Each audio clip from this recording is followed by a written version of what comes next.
Welcome along to another edition of the West Cork League podcast with me, your host, Ger McCarthy. You can follow me on Twitter at Ger McCarthy74. It's been another hectic weekend of West Cork League action, and we're also going to take a look ahead to another weekend of games coming up very, very quickly as well.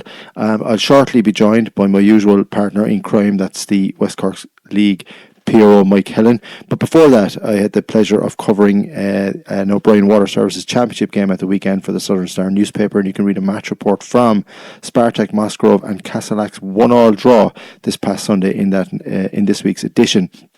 Now, it was a surprise result because Castlelack have been struggling at the wrong end of the table, while Spartak have set the pace for most of the campaign at the top end of the championship.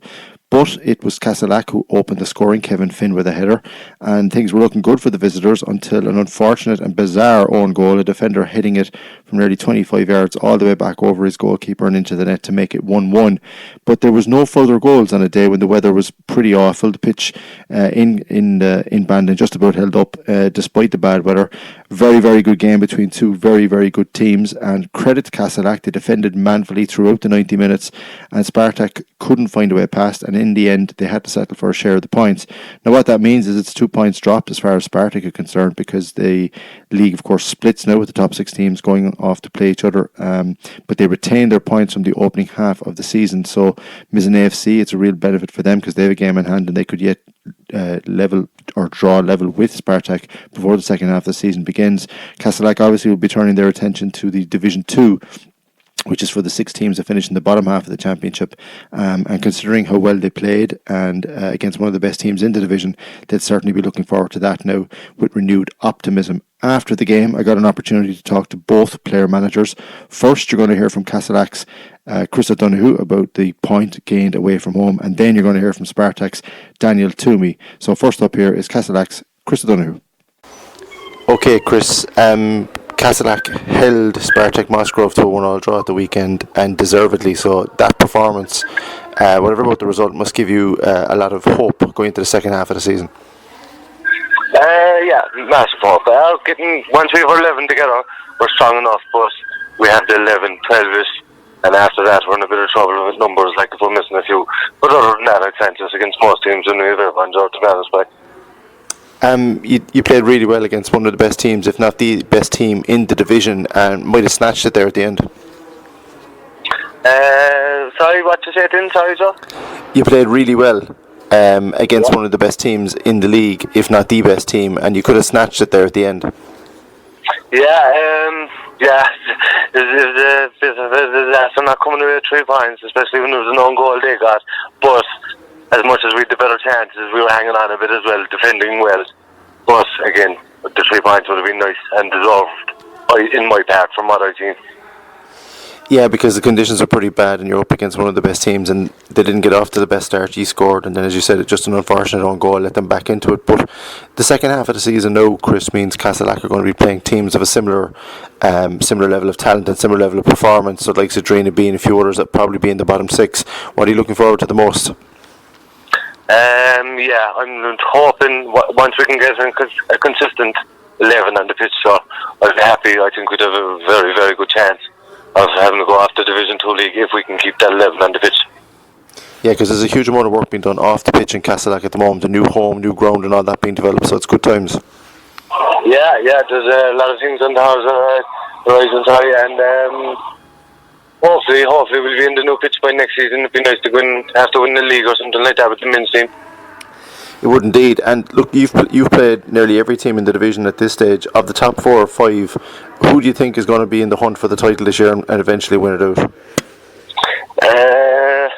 Spartak will take a lot to beat Spartak, to be quite honest. Was outside of them, Mizzen, or not Mizzen, sorry, we haven't played Mizzen yet. Solan, down at home especially, they were the toughest team I thought we played, but I've yet to play Mizzen. They look like they're going to be a tough game as well for us, to be honest.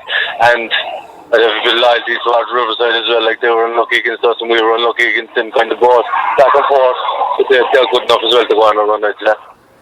And just finally, what would be a good end to the season for Castlelack?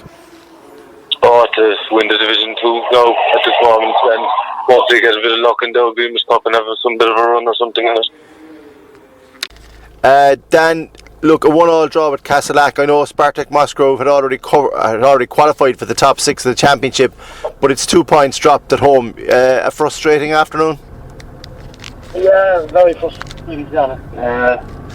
Thought we created a lot of chances, just couldn't get it, couldn't score. So the conditions were bad, right, to be fair, but we still had most of the ball, just couldn't score. Castlelack were good though. They defended very, very well, and they've got some good experienced defenders there, and they made it quite difficult for you. Yeah, they were. In fairness, they were very, very well organised. In fairness, so it's very hard to break them down. We used to West Cork League team defending, like, so it was hard for us, to be fair. Was it a case, Dan, that you already knew you were through, so the pressure was kind of off, and that you didn't play the way you normally would? I don't know what it was, really, to be honest, but obviously we want to keep on winning because really put it up to the to be fair to them. They have the game hand now, so they can get 11 points with us, so it is really a 2 point drop for us. Yeah, because you carry your points into the second half of the season, and as you said, you've got Mizzen, you could probably have Salan. That top 6 is going to be very, very competitive. Yeah, it's going to be very hard to be actually going to win it, to be honest, but we're away to Mizzen and top in the next phase, but we have Riverside to land, and looking like Britain at the moment, so we should have to treat them at home, so yeah, hopefully. How important is it, Dan, that you go back up this year? Yeah, I think it is important. There's a lot of interesting showing over in this year. It'd be nice to get back up there and start playing the bigger teams. No disrespect to teams in the championship, but the bigger teams, you want to be playing like the Brien and Brien town, really, if you can. You have a very strong squad. I mean, like the substitutions that you made the last day didn't weaken you at all, and like having those options off the bench is crucial, not just in the championship but in Premier Division as well.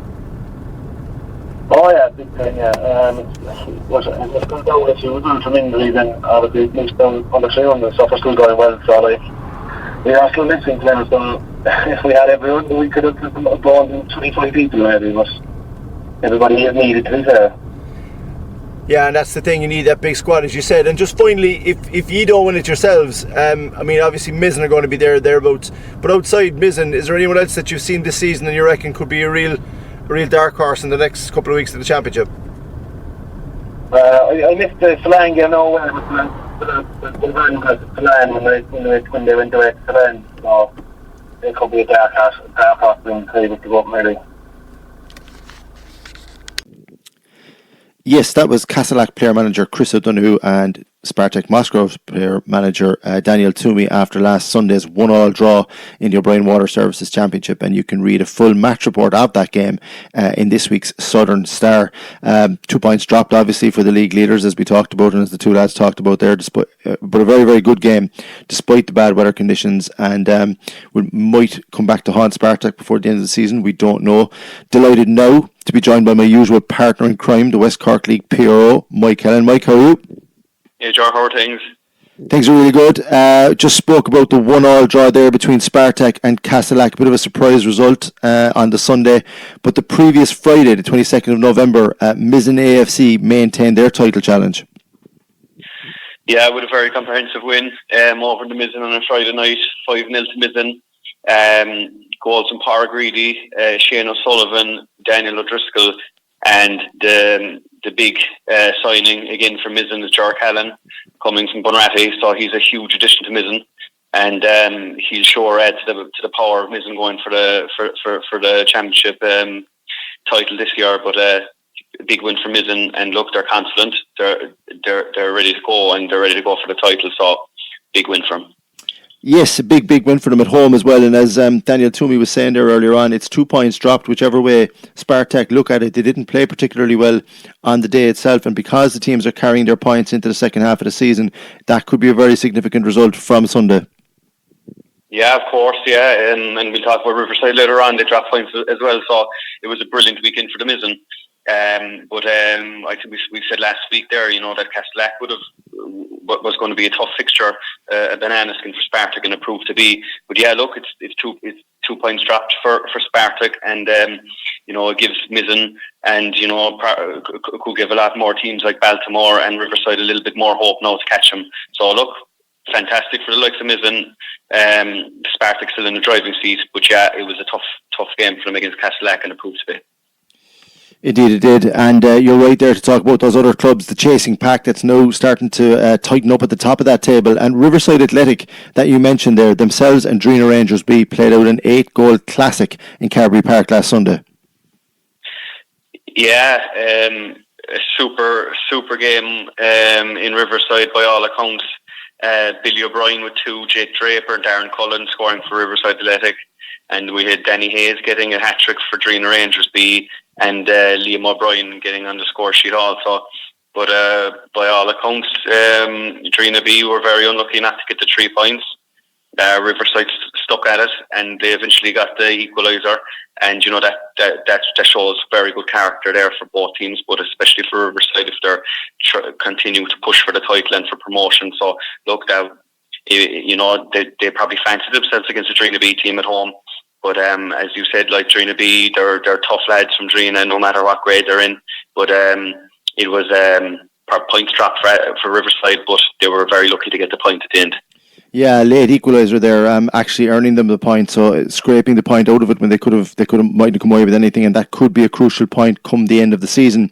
But while Riverside faltered and Spartak faltered, Baltimore FC, the Crabs, Mike, we've been talking on and off about them during the season, but they've racked up probably one of the most impressive results of the season for them at home to Kilbrittain Rovers. Yeah, a big win at home in the league for Baltimore, another win against Kilbrittain.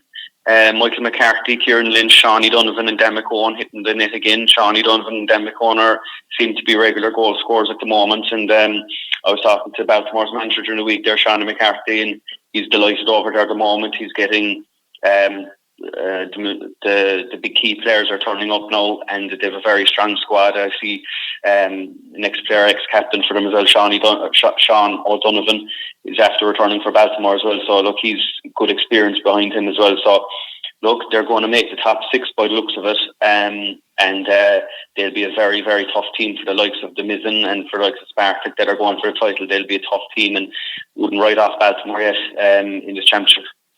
No, you can't, and as you said, they're getting all their top players back at the moment. They look like they're in good form, and it looks like that's going to be a very intriguing end to the season. And another team that we mentioned earlier on with Chris O'Donoghue, the Castlelack manager, a team that he earmarked, that's Slan FC. The Balvorny lads, again, going away to Castletown and picking up a crucial 3 points.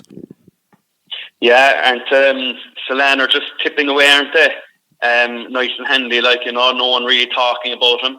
But as we said last week, they're doing very, very well in the league. We're very lucky to have them back in the league this year, as I said before. And they're in the semi-final of a Parkway Cup. And look, they went to Castletown, came away with a 1-0 victory and a clean sheet.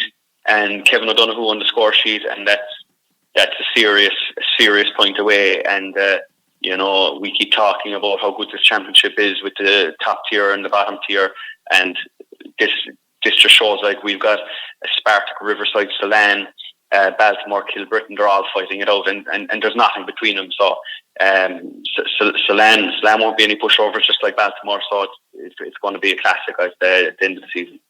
Indeed it is, and you can add another team to that now as well, because probably the most eye-catching result of the weekend for me in the O'Brien Water Services Championship was Skibreen's 4-2 win away at Ulta. Now, they were expected probably to win that game because Ulta have been struggling of late, but 4 goals away from home has Skibreen now on the outskirts of the top 6, Mike. Yeah, they are, 100%. They're after turning a corner big time. Their away form is quite good this year. Have they left it too late? I'm not too sure. But they're coming good now. Colm O'Neill on the score sheet there. He got 2 for Alta Celtic, and we know Alta Celtic is a very tough place to go. Don't make it easy for teams. But John Allen must be delighted with the way form this season, and he's getting his team now ticking, which is very important in the latter stage of the split. But next week will tell a lot in the championship. Have they done enough? We'll see next week. Hopefully they will. It'll be great to see Skibbereen up in the top 6 with such great facilities there in Skibbereen. Indeed it would. So just a quick recap of the O'Brien Water Services Championship results from the past weekend. On Friday the 22nd November, Mizzen AFC beat Dunmanway Town B 5-0. On Sunday the 24th, in the same division, Ulta Celtic lost 4-2 at home to Skibbereen that we just spoke about there. Baltimore, the Crabs had a big win 4-2 at home to Kilbrittain Rovers at the Baltimore Road. Riverside and Drina Rangers B played out an 8-goal thriller, a 4-all draw, and Celan picked up a crucial 1-0 win away to Castletown Celtic. And the featured game in this week's Southern Star next Thursday, of course, is the Spartak Mossgrove and Castlelack 1-all draw. All that means is at the O'Brien Water Services Championship standings after the weekend of the 24th, Spartak finished currently top of the table with 26 points from their 11 games. Mizzen are 3 behind but have a game in hand. Third place are Celan on 20. Riverside have 19. Baltimore have 19, but they have a game in hand on Riverside. And then you've got Skibbereen on 16 points. And just outside the top 6, Kilbrittain Rovers are on 15, but they have one game left. And they're followed by Drina Rangers B, Castletown Celtic, Dunmanway Town B, Castlelack and Ulta Celtic. We'll preview next weekend's games in that exciting division at the end of the podcast. We now turn our attention to the PremierHighSpecCars.com Premier Division, and only one real place to start, I presume, Mike, when it comes to that, because the league leaders, Drina Rangers, reaffirming their title credentials. They got the win as expected down in Bunratty, but it was emphatic and it was impressive. It was an impressive win away in Stone Park there. Barry Hawthorne getting a hat-trick again, and Thomas Connolly, Rob Regan, the centre mid. But if you look at the scores again, Barry Hawthorne is on fire. He's scoring goals for fun, and Thomas Connolly there now, his partner. They're scoring goals every week, so they're going to be very dangerous. But to go up to Bunratty side, I know Bunratty side are young. They have a lot of under-19s playing from. They would have a game on the Saturday as well, but it's a great win for Drina Rangers. It keeps them on top of the league. They'll be hard to stop this year, without a doubt. They will, but equally impressive this past weekend, and I know you're dying to talk about it, is Ballyhobb's result at home to Doris. A 4-1 victory, 4 different scorers, and Ballyhobb firmly now in the title race, Mike. Yeah, good win at home, and a badly needed win as well after losing to Lyre last week. Mark Cronin, Jason Owen, Tim Regan, Sasha Walden on the score sheet for Ballyhobb. Did some great soccer, in fairness to them. Both teams are kind of under strength in a way. Both teams are missing a lot of players, but Ballyhobb were full value for their win.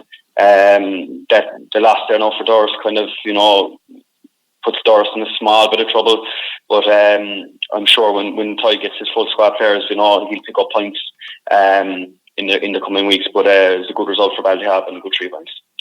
Indeed it was. Play it down, Mike, play it down, say nothing, but you're up into second and going well. Unfortunately, the weather disappointingly called off was the reason for 2 games having to be called off last week in the PremierHighSpecCars.com Premier League. The derby between Dunmanway Town and Tor, and Mona had to go, as did Lyre Rovers and Clonakilty Town's match in Knockska. And all that means, after a reduced fixture list this past weekend, is that Drina Rangers sit top of the table after 7 games with 19 points and yet to lose. Second place, Ballyhobb with a game more played on 14, and then you've got Clonakilty Town, Doris and Toher making out the top half of the table. Beneath them, Lyre Rovers, Dunmanway Town as well, but they've only played 3 league games thus far, and Bunratty United still awaiting their first win. We now turn our attention to the Under-19 League, and once again this division is starting to week on week is producing some fantastic games, loads of goals, and there's a huge amount of under-19 talent that's on the way up through the ranks that's going to make a big impact when it comes to the junior leagues in the coming years. I think that's safe enough to say. Last Saturday saw 3 games completed, and the game, I suppose, that everyone had their eye on, and the one that delivered as we expected it to, was the Drina Rangers and Dunmanway Town local derby. That was played in Cannon Crawley Park. It ended it didn't end, sorry. It was 4-3. Was it 4-3 to Dunmanway Town? I have the wrong one written down here. 3-3. There was 3-3, sorry. 3-3 on Dunmanway would be delighted with me. 3-3 on the day, 6 goals, fantastic game, and another great advert for the Under-19 League, Mike. Yeah, absolutely super. Like, it's a lot of these under-19s are playing junior football with their clubs as well. So like, it's this under-19 league is giving them an extra year with their friends in their own age group to allow them to develop before they really take on the junior scene. But it's fantastic. Like, you look at Drina Rangers and Dunmanway Town in the juniors. they always sort of are crackers, and it's happening here now in the under-19, a 6-goal thriller last Saturday with Christy Wilson, Mark Grace and Billy Murphy scoring for Drina, and we have Dara Kelly from Dunmanway Town getting a hat-trick, and Alan Kelly. So we spoke about Drina Rangers needing a win after their loss to Ardfield last week, and Dunmanway Town are unbeaten and still remain unbeaten on top of the league. So it just shows the talent that's inside in this league. But you know what, it was a great game, and probably deserved. The draw was probably the deserved result there. But Dunmanway Town remain unbeaten, and they remain the lads to be beaten in the league. They do remain unbeaten, but another team hot on their heels that we spoke about over the last couple of weeks in the Under-19 League are Bunratty United. They travelled to Carberry Park and racked up a very impressive win, Mike. Yeah, the Bun are flying it now, yeah. So they're Dara O'Shea got a hat-trick for the Bun and Luca Bohan. That's a big win away in Ballineen, 4-0 against Riverside. So, look, they're strong this year. We know they're strong. They have a lot of under-19s playing junior. They mightn't be getting the results what they want inside the Premier Division, but by God, they're getting it in the under-19, and they're going to be a very, very tough team to beat this year. And we'll talk about next week. I think the Bun are going to play Dunmanway next week, and that'll be probably the game of the weekend, in my opinion. If we look at the Bantry Bay Rovers, they got a great win over Ardfield. We had Kevin Clifford and Matthew Harley scoring again, same as last week, and Michael Mensa for Ardfield.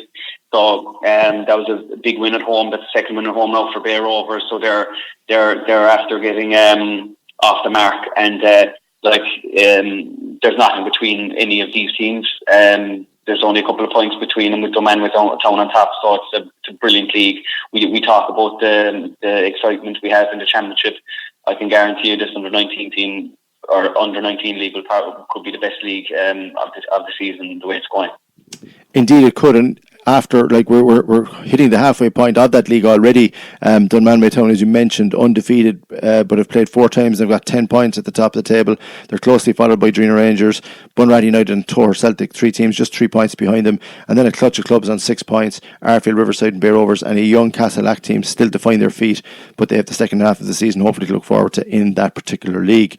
Finally, we turn our attention to the Lakehouse Beauty Rooms Women's Sevens League, and another intriguing title battle developing at the top of that table, with the top 3 teams separated only by 3 points after 4 rounds of games.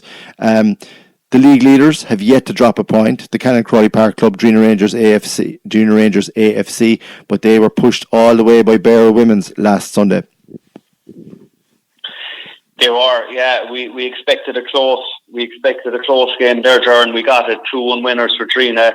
They were pushing them all the way. We had a couple of own goals, and then Barbeamish scored for Drina Rangers AFC. So look, it was a very, very good win. They were tested them all the way, which we expected. But Drina Rangers AFC came out winners 2-1. So it's a valuable 3 points for Drina.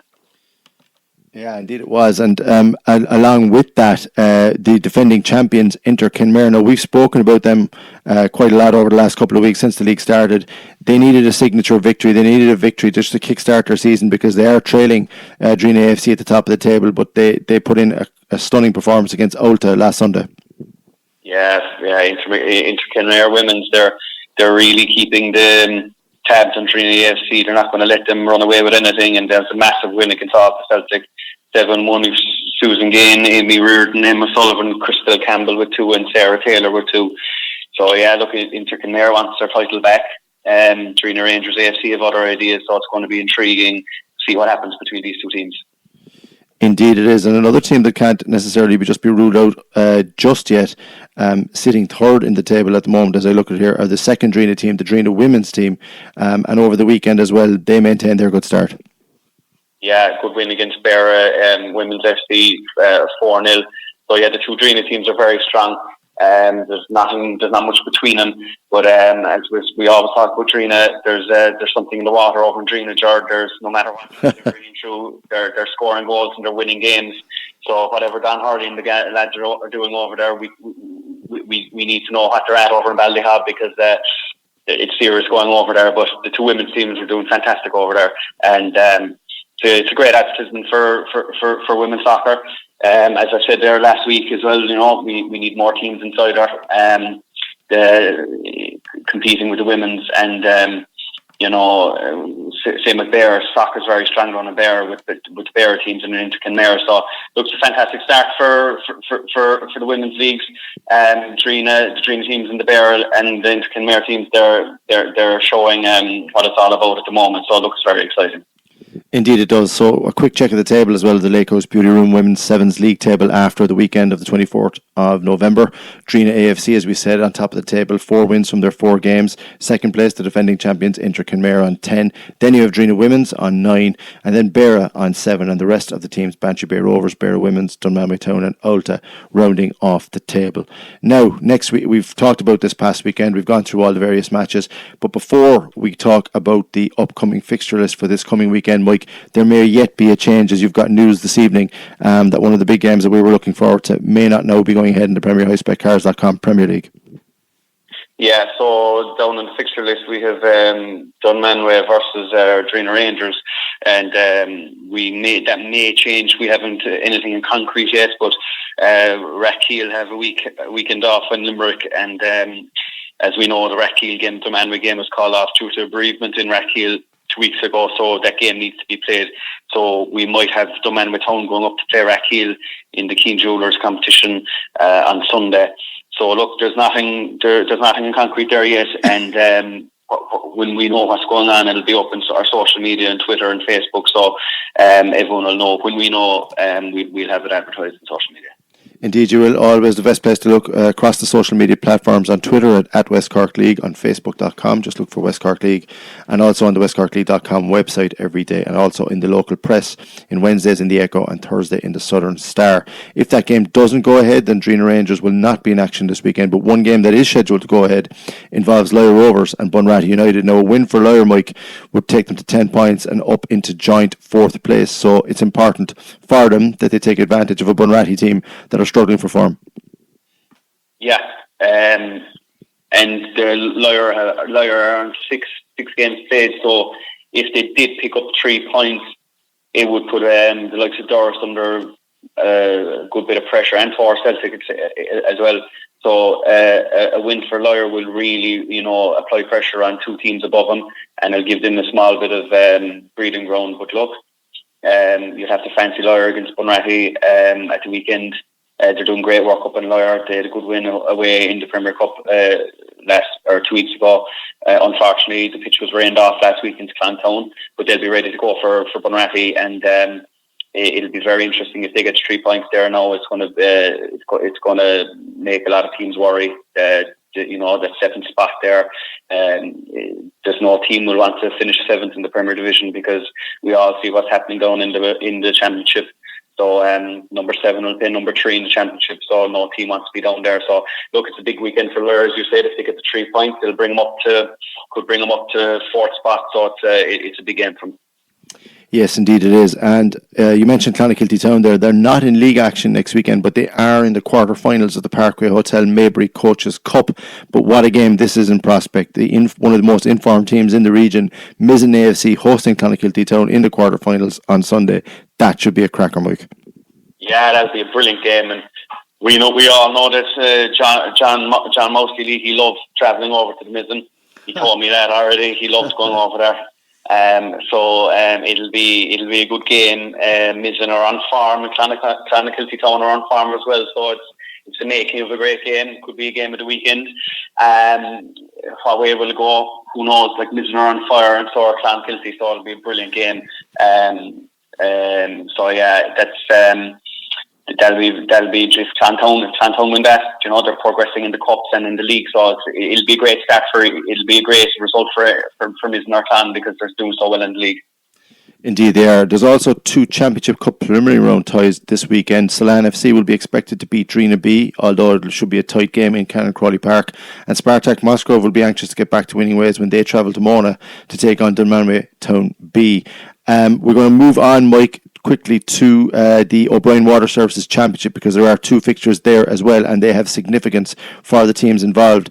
Baltimore travel to Ulta and Kilbrittain travel to Castlelack. Now, both teams need to win, the 2 teams that are chasing a top 6 finish, Baltimore and Kilbrittain, need to win just to try and get to move up into one of those top 6 positions. Currently, Baltimore are on 19 points, Skibbereen are on 16 points, and Kilbrittain are on 15 points. But Baltimore will want to win because it'll secure their top 6 position, but it will also give them improve their points differential heading into the second part of the season. Whereas Kilbrittain, nothing but a victory is going to do for them if they want to get ahead of Skibbereen. But they're going to have their work cut out from having seen Castlelack this past weekend. So 2 important games there.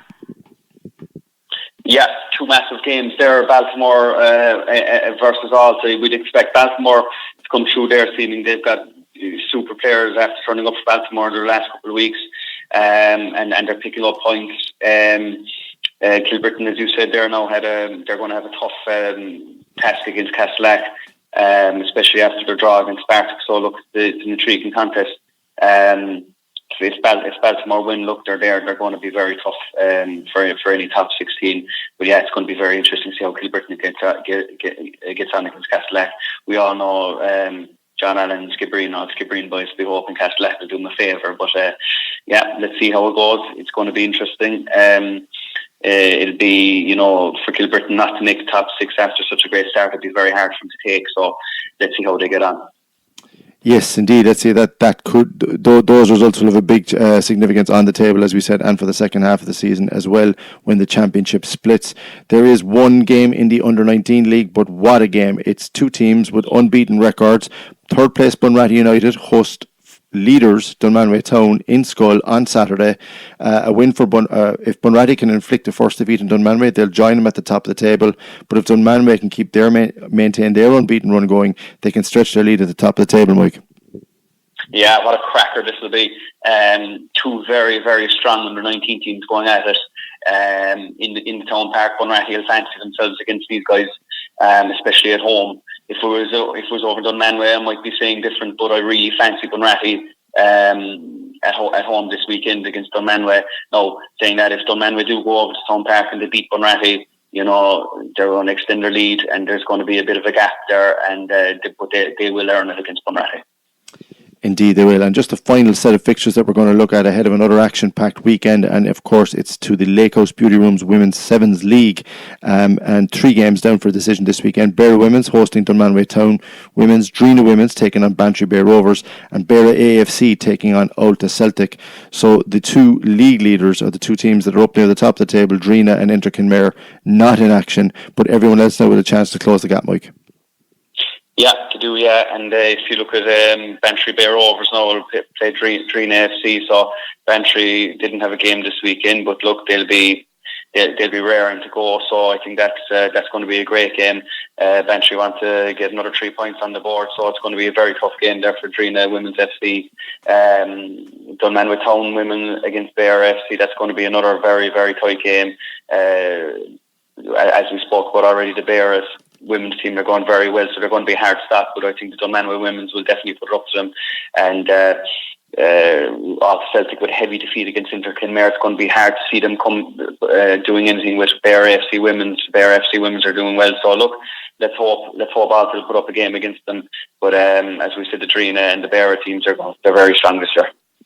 Indeed they are. So plenty of action over the weekend. Make sure you try and get out to any one of those games. Lots of entertainment, great football, and of course free entry to any of the games that you do decide to go and take a look at. Before we finish, Mike, a big night for the West Cork League coming up, and of course it's that time of the year slowly moving towards the Beamish Cup, one of the most famous trophies in West Cork, in the Cork region. What's happening? Yeah, so it's that time of the year again. Sure, Beamish Cup draw is just around the corner. It's one of those competitions where every team in the West Cork League, they can't wait to start. It's the biggest competition in the West Cork League, obviously. So yeah, on the 3rd of December, we have a club meeting. The monthly club meeting will take place in the normal place in Parkway Hotel in Dunmanway. That'll be kicking off at 7:30, and we'll have the draws from 8 o'clock onwards. So yeah, look, what we're doing was going to have the teams and the media and yourself hopefully in attendance. where we'll do the draw for the Beamish Cup, and we're going to have special guest John Caulfield will be attending. So we'll be hopefully talking to a lot of managers and a lot of players at the draw. We'll talk to them after the draw and get their opinion on each draw. So look, it's a big night. It's going to be something similar to the launch we had at the start of the year, where we just want to promote the clubs and the cup, of course, because Beamish Cup is one of the biggest cups there is to win. I would have won it myself from my own club back, talking about 10 years ago now, and I'd never forget the day when we won it. So it's a huge competition, and something that all the clubs are looking forward to. Indeed they are, and great to see the coverage of it increasing, and the West Cork League making a big deal, and rightly so, of one of the most interesting and intriguing nights of the season for all the clubs involved. That's about it for this week. My thanks, as always, to Mike Hellen, West Cork League PRO. And remember, if you want to follow the West Cork League, you can follow this podcast weekly by going to Spotify or Podbean and searching for the West Cork League podcast. In print, the Echo every Wednesday and the Southern Star every Thursday. Online, the westcorkleague.com website. And on social media, go to Twitter at West Cork League. And also on Facebook, just do a search for the West Cork League and you'll find information there. Mike, thanks for your time. Another week in the books, and a lot more to look forward to this coming weekend. Super stuff, Ger. Thanks for that. Indeed. Thanks everyone else for listening. And again, thanks for all the positive feedback. Our numbers are going up yet again from last weekend. We're delighted to hear that, and we're reaching all four corners of the globe as well, which is a bit frightening. But we hope you're enjoying what you're listening to. If you'd like to hear more, if you have any suggestions, by all means get in touch with at West Cork League on Twitter or at Ger McCarthy 74 on Twitter. But until next week, it's goodbye from us.